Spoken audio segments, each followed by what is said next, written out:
Buenas tardes, amados, Dios les bendiga.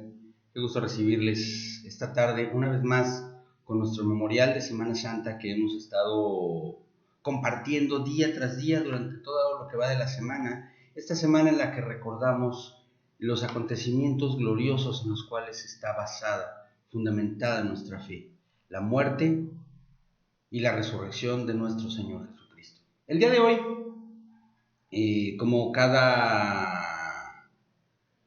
día, vamos a contestar alguna duda que se haya presentado durante la exposición o posteriormente del día anterior. Y en esta ocasión yo quiero referirme, lo voy a hacer muy brevemente en este momento, porque en realidad esto es tema de una transmisión especial que vamos a realizar con todo gusto, con toda bendición, el día domingo. Lo voy a grabar anticipadamente porque el domingo tenemos mucho trabajo, pero va a transmitirse el domingo por la tarde. Es una transmisión extraordinaria. La transmisión del domingo de resurrección la vamos a hacer temprano, pero vamos a hablar del tema que hoy quiero contestar. La pregunta es, bueno, ¿cómo estuvo ese asunto?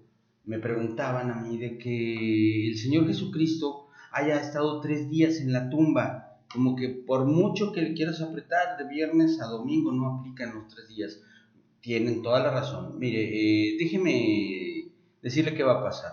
En este memorial vamos a narrar los acontecimientos de acuerdo con lo que normalmente, o vamos a llamarle tradicionalmente, se ha estado haciendo a lo largo de la historia.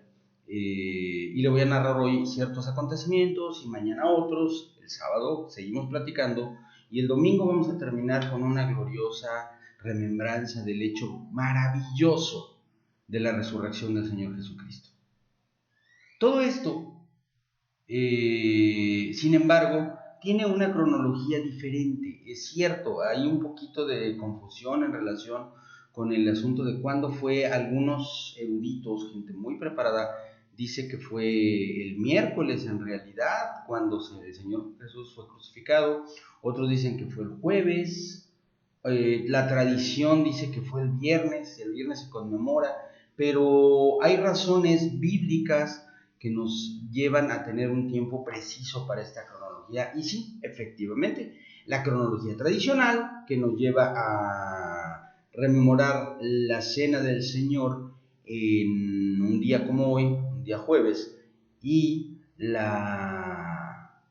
el proceso, el tiempo del sacrificio de la crucifixión de Jesús hasta el viernes, tiene como razón principal el repartir a lo largo de los días los hechos más importantes para poder, ¿cómo le explico? El término es un poquito complicado, pero sí, para poder tener motivo de fiesta o motivo de conmemoración, no de fiesta, perdónenme, pero sí de conmemoración todos los días, aunque la realidad es un poquito diferente, porque la muerte del Cordero de Dios tenía que verificarse exactamente bajo el esquema temporal que había sido establecido desde el principio para la Pascua.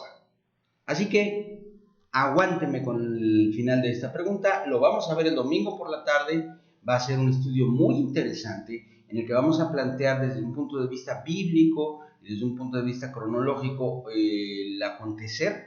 Pero hoy, independientemente de si eso no es el día correcto o de si estamos o no estamos en los tiempos justos cronológicos, vamos a centrarnos en lo que ocurrió en el tiempo en el cual el Señor Jesucristo instituyó la cena, la Santa Cena, la cena del Señor, la cena con sus discípulos, y que Él en ese momento reveló muchas cosas, profetizó muchas cosas y estableció uno de los 2 sacramentos de la Iglesia cristiana. Usted sabe, solamente tenemos 2 sacramentos instituidos por el Señor Jesucristo directamente, que son los que nosotros reconocemos, la Iglesia reformada, y son el bautismo en agua y la Santa Cena, la comunión, el compartir el pan y el vino.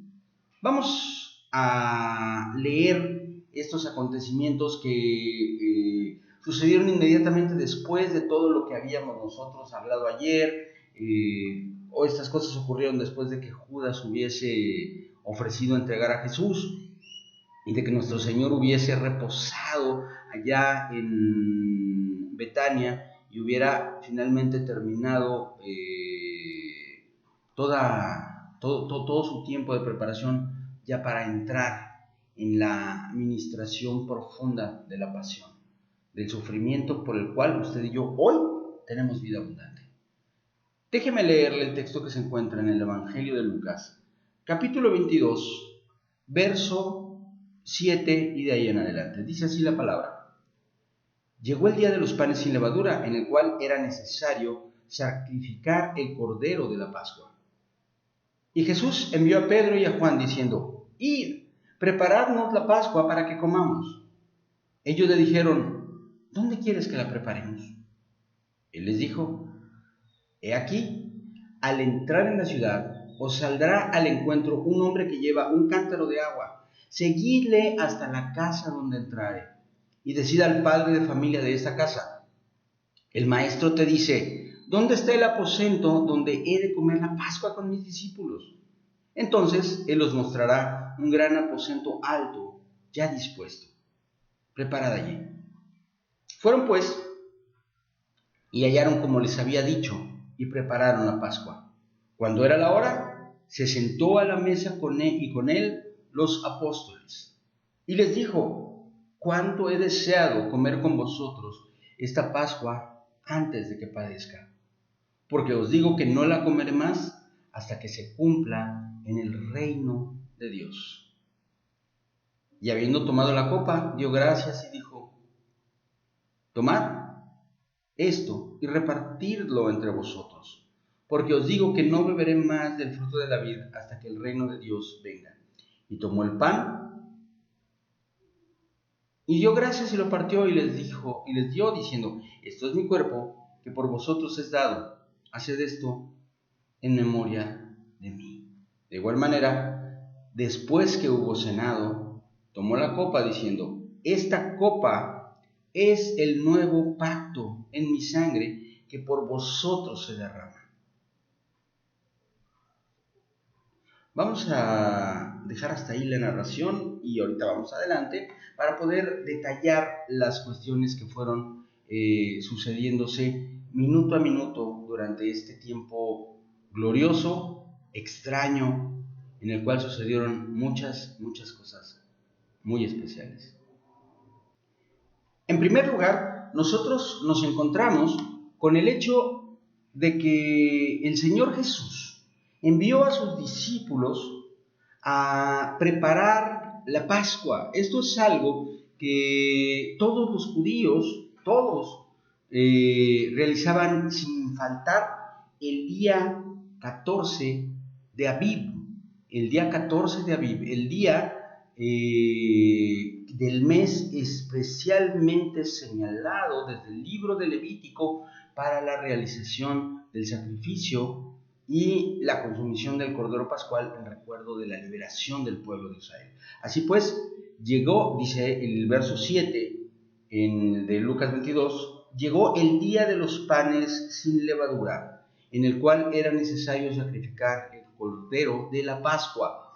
Ojo, esto es muy importante para que entendamos todo. La Pascua, el salto, Pesaj, ya vimos eso con anterioridad, ¿qué significa? Tenía que celebrarse en un día específico. Y esto ocurría normalmente durante el transcurso de la tarde y la noche del día de los panes sin levadura. Ya tenemos presente nosotros y recordamos que el día judío comienza con la puesta del sol y la salida de las primeras estrellas, no en la madrugada o en la mañana como el nuestro. Así que bueno, vamos a ver la cronología, como le dije, con más detalle adelante, pero tenemos que tener presente que estos acontecimientos estaban sucediendo en la tarde de un día, no en la mañana, sino en la tarde de un día, porque así, en la tarde para nosotros es el inicio del día judío. Llegó el día de los panes sin levadura, y Jesús envió a Pedro y Juan diciendo: id, preparadnos la Pascua para que la comamos. Entonces ellos dijeron, ¿dónde quieren que la preparemos? Aquí está uno de los primeros misterios de este proceso, porque no tenemos certidumbre de si ya había habido una preparación previa por parte de Jesús, un acuerdo previo, o si bien era una señal preparada de parte de sus discípulos, esto del cántaro de agua, para señalar el lugar correcto y ya había ahí un acuerdo. No lo sabemos, nosotros creemos que es perfectamente posible para Dios haber profetizado este hecho, aunque también es perfectamente normal que lo hubiera acordado. Pero dice la palabra que a Pedro y a Juan les salió al encuentro un hombre que llevaba un cántaro de agua, lo siguieron hasta que entró en una casa y al padre de familia de la casa le dijeron, el maestro te dice, ¿dónde está el aposento donde he de comer la Pascua con mis discípulos? Así pues, el lugar donde Jesús iba a cenar por última vez la Pascua con los apóstoles es un lugar que ya estaba preparado, un aposento alto, un lugar que estaba en el segundo piso de la casa, porque dice ahí, entonces Él os mostrará un gran aposento alto ya dispuesto, preparado allí. Fueron pues y hallaron como les había dicho y prepararon la Pascua. ¿Cómo se prepara la Pascua? Es un proceso que implica el sacrificio de un cordero, la preparación del pan sin levadura, en la copa de vino, los lugares preparados para aquellos que iban a compartir en toda reverencia esta comida, que es una comida que recuerda y que trae a la memoria el momento glorioso de la liberación del pueblo de Israel. Y cuando era la hora, lo cual hasta el día de hoy acontece al inicio del día 14 de Aviv, que es nuestra tarde de un día en nuestra Semana Santa siempre situamos este periodo en un día determinado, pero el 14 de Aviv a veces cae en jueves, a veces en viernes, a veces en miércoles, en fin, nuestro calendario no es igual al judío, entonces no podemos nosotros equiparar con certeza esta tarde a la tarde de uno de nuestros días de la semana. No son iguales los calendarios, son diferentes. Entonces, el 14 de Aviv por la tarde,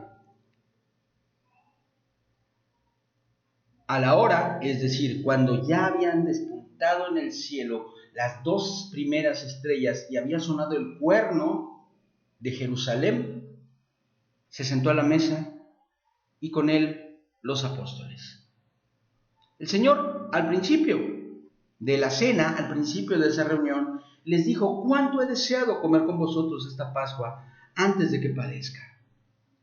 Porque os digo que no la comeré más hasta que se cumpla en el reino de Dios. Fíjese bien, aquí hay una palabra tremendamente profunda que nosotros tenemos que meditar, porque les está hablando del cumplimiento de la Pascua en el reino. No está diciendo ninguna otra cosa, no está hablando de referencias cronológicas, ni está hablando de referencias religiosas ajenas a los hechos cotidianos. Él está hablando de un hecho real.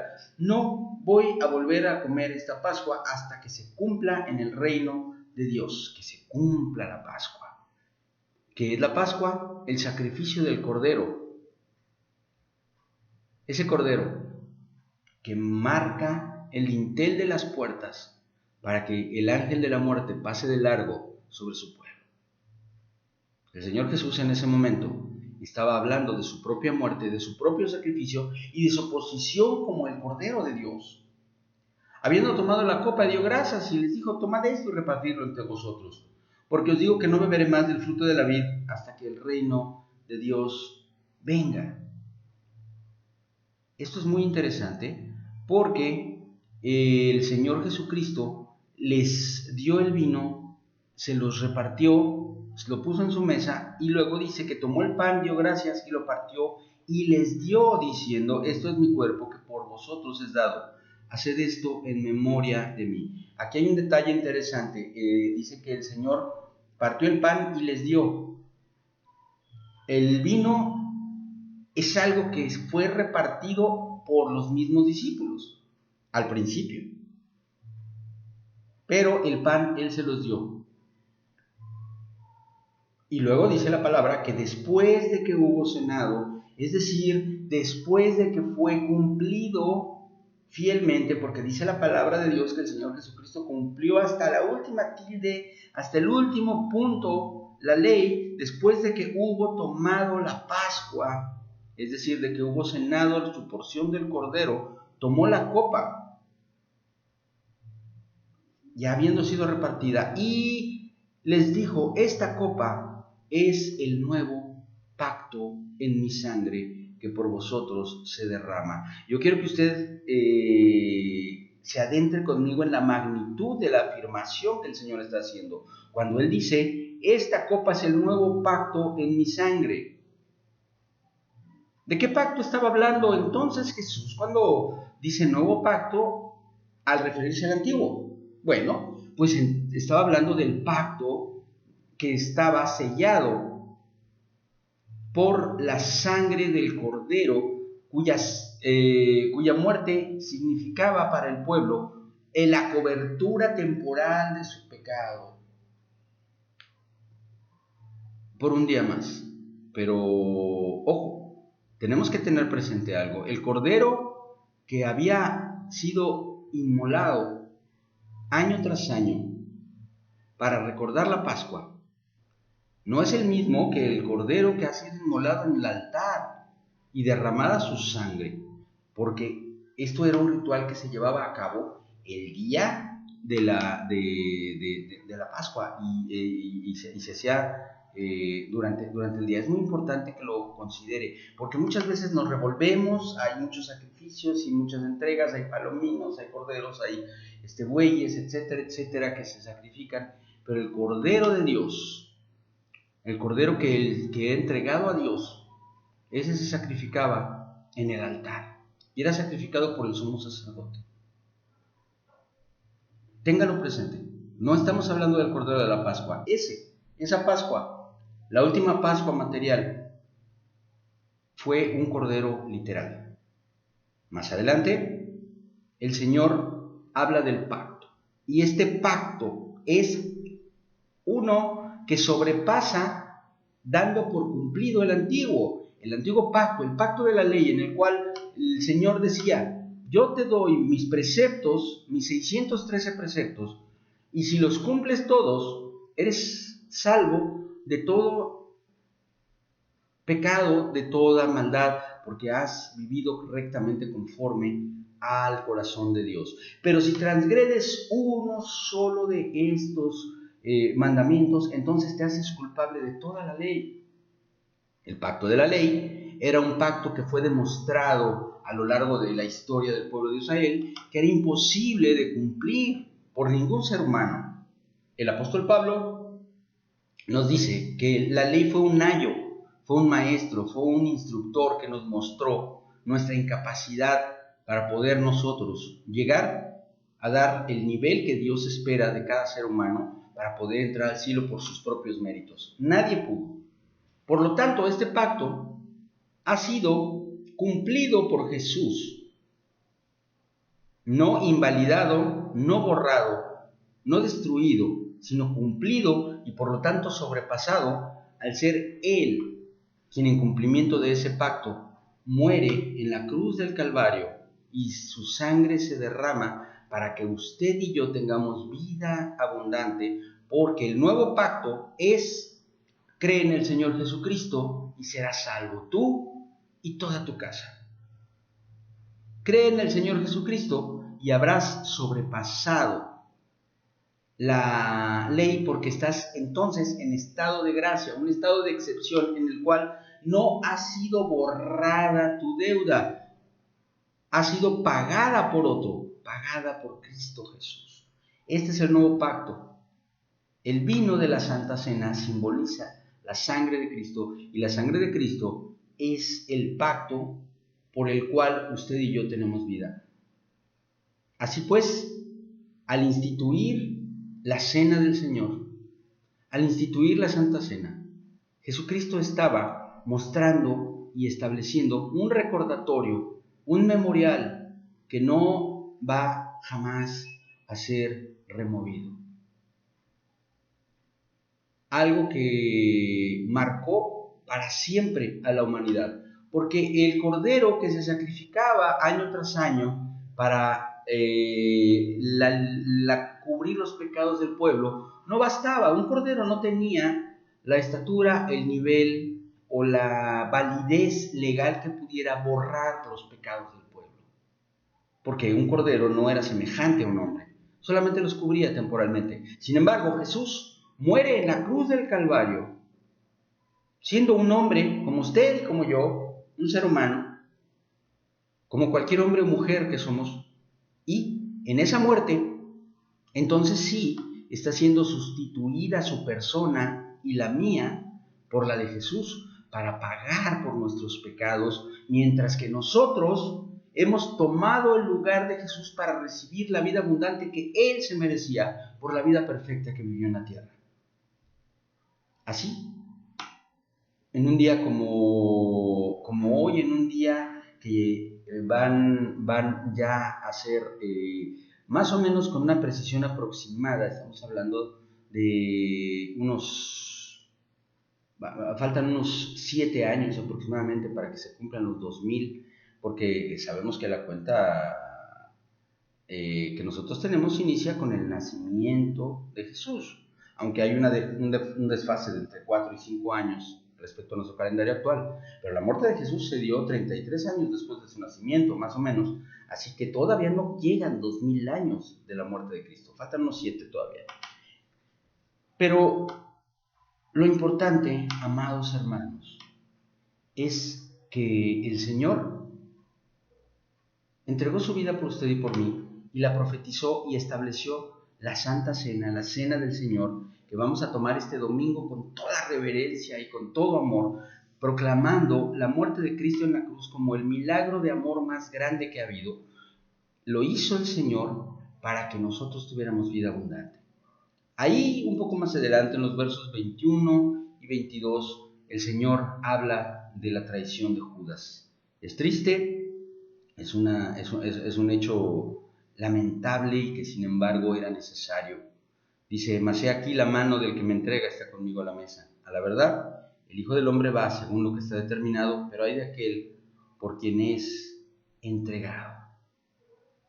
Esto, amados hermanos, en otros evangelios nos encontramos con que el Señor le dio a Judas un bocado de pan, y en el momento en que le dio el bocado de pan, la última oportunidad que tuvo Judas de arrepentirse, eligió voluntariamente el no arrepentirse, y entonces Satanás entró en él.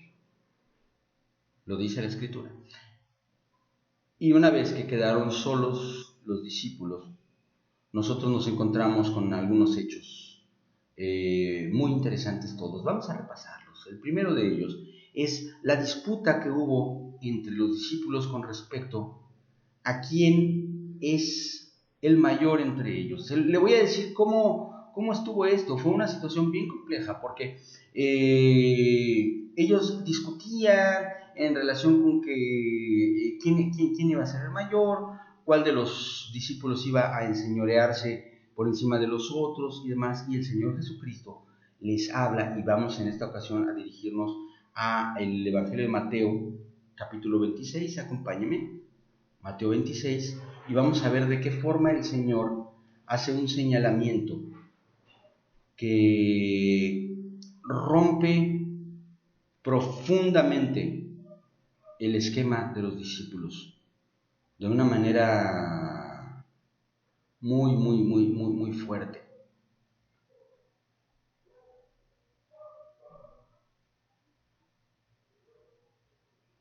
Deme un instante.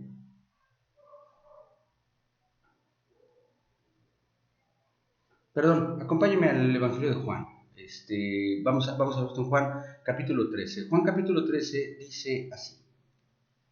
Antes de la fiesta de la Pascua, sabiendo Jesús que solo había llegado, etc., y nos narra Juan ahí una serie de acontecimientos alrededor de lo que nosotros estamos hablando, la salida de Judas, y a partir del verso 3 encontramos un acontecimiento impactante en el cual le muestra a los discípulos quién es el mayor de ellos. Dice así: Sabiendo Jesús que el Padre le había dado todas las cosas en las manos y que había salido de Dios y a Dios iba, se levantó de la cena y se quitó su manto y tomando una toalla se la ciñó. Luego puso agua en un lebrillo y comenzó a lavar los pies de los discípulos y a enjugarlos con la toalla con que estaba ceñido. Entonces vino Simón Pedro y Simón Pedro le dijo: Señor, ¿tú me lavas los pies? No se quería dejar, Respondió Jesús y le dijo: lo que yo hago, tú no lo comprendes ahora, mas lo entenderás después. Y Pedro le dice: no me lavarás los pies jamás. Entonces Jesús le respondió: si no te lavaré los pies, no tendrás parte conmigo. Le dijo Simón Pedro: Señor, entonces no solo mis pies, sino también las manos y la cabeza. Jesús le dijo: el que está lavado no necesita sino lavarse los pies, pues todo está limpio, y vosotros limpios estáis, aunque no todos. Porque sabía quién le iba a entregar. Por eso dijo: no estáis limpios todos. Así que, después de que les hubo lavado los pies, tomó su manto, volvió a la mesa y les dijo: ¿sabéis lo que os he hecho? Vosotros me llamáis maestro y señor, y decís bien porque lo soy. Pues si yo, el Señor y el Maestro, he lavado vuestros pies, vosotros también debéis lavaros los pies los unos a los otros, porque ejemplo os he dado, para que como yo os he hecho, vosotros también hagáis. De cierto os digo, que el siervo no es mayor que su Señor, ni el enviado es mayor que el que le envió. Si sabéis estas cosas, bienaventurados seréis si así las hiciereis. Vamos a analizar rápidamente este segundo acontecimiento enorme. Ya hablamos de la institución de la Santa Cena. Ahora, el lavamiento de los pies. ¿Qué significa exactamente? Bueno, en el Israel de aquella época, de hecho, incluso se asume hoy que menos que ahora. En aquel entonces todavía no estaba tan desértico, ahorita está todavía más seco. Todos los caminos eran polvosos, eran sucios. Si usted es de aquí de México, probablemente tenga presente cómo es el desierto del estado de Hidalgo. Es un desierto seco de piedras. Ese desierto es muy parecido al desierto de Israel. No se parece al desierto de Sonora, que es de pura arenita. Eso más bien ocurría en Arabia. Y hasta la fecha es así. No, el desierto de Israel es un desierto de piedras, así de arena rasposa, de arena que lastima. Y yo quiero que usted se imagine el andar todo el día en caminos llenos de polvo, de tierra, de piedritas que cortan los pies, que lastiman, que resecan la carne. ¿Cómo acaban los pies después de todo un día así?